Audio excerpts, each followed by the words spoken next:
Hello everyone, this is Awesome Andrew of Awesome Albums with a different video. Just a warning, this video is going to be a little on the sad side, so bear with me here. At the end of every year, we reflect on the events that happened that year, whether it's good or bad. However, through unfortunate circumstances, some of us aren't able to see the end of the year along with everybody else. And today, I will talk about those who are no longer with us, the ones who passed away in 2015.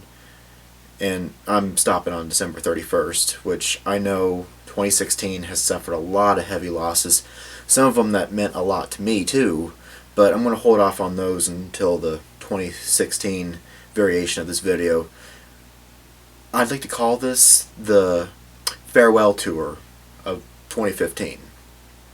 Let me first bring up the big and prominent names, and of course those that mean something to me, and then I'll have a slideshow at the end of this video that includes everyone, whether it's a singer, songwriter, composer, producer, whatever. If they contributed somehow to the music industry, they're going to be on this list.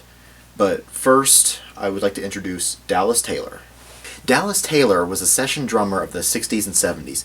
He is best known for the drummer for Crosby, Stills, Nash & Young for their first two albums, and then drummed for Van Morrison in 1974 Montreux Jazz Festival. He was the drummer for Manassas, and even sat in for John Densmore of The Doors in 1970.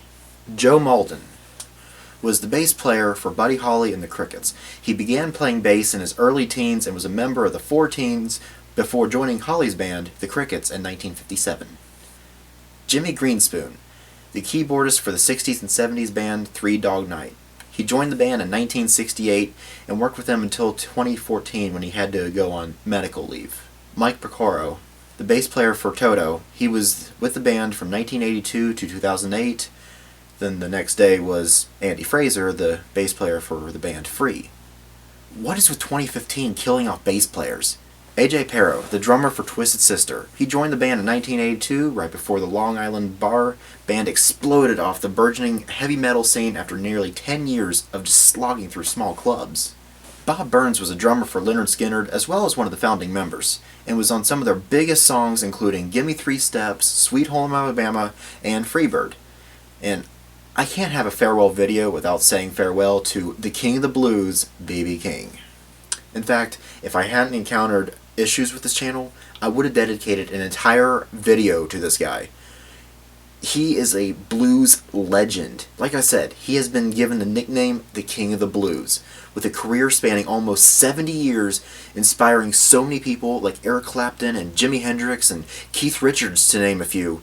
He also recorded more than 50 albums over his life, and even toured well into his 80s. One more thing, he's a 15-time Grammy winner.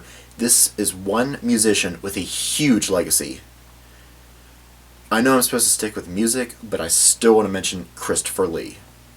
We probably remember Lee for his roles in so many movies like James Bond, Star Wars, Lord of the Rings, and you also can't forget about his role as Count Dracula in a series of thrillers known as the Hammer horror films. Wait, what does this have to do with music? Well, not only did he do a vocal spot on the Hollywood Vampires album, he also created a few heavy metal albums of his own. There we go. See, there was a reason to include him on the list of musicians. Chris Squire, the last founding member of the progressive group Yes. With that being said, he is the only member to be on all of the band's 21 albums released since 1969.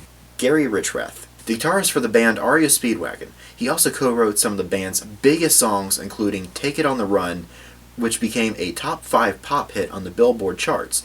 He was a member when the band released their first album in 1971 and stayed with the band until 1989, and also released an album of his own, Strong Survive, in 1992. Corey Wells. For those of you who are Three Dog Night fans, this year must have been very difficult for you. Not only did we lose the keyboardist Jimmy Greenspoon, but now we lost the lead singer too. Phil Taylor, nicknamed Filthy Animal. I get it. His name is Phil, and the name Phil is in the nickname Filthy Animal. I see what you guys did there. He was the drummer for the metal band Motorhead. I'm sure you know who they are, especially since... No, not yet.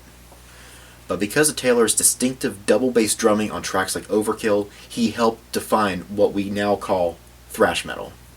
Scott Weiland was the former frontman for Stone Temple Pilots for 30 years and also a member of the supergroup Velvet Revolver.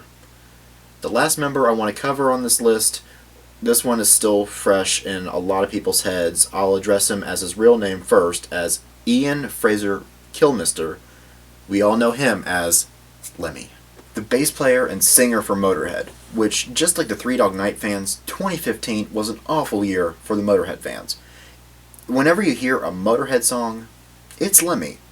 He's the only member who's been with the band from the beginning, and being the singer, he is the face of the band. Or at least that's my opinion. 2015 lost some significant people. Now, I only mentioned a few. There are going to be a lot more which will be featured in the slideshow after the video, so please stick around for that. But before I go, I just wanted to say one more time to all these musicians, thank you for your gifts of music over the years. You may be gone, but you won't be forgotten. May your legacy continue to live on through your music. Thank you.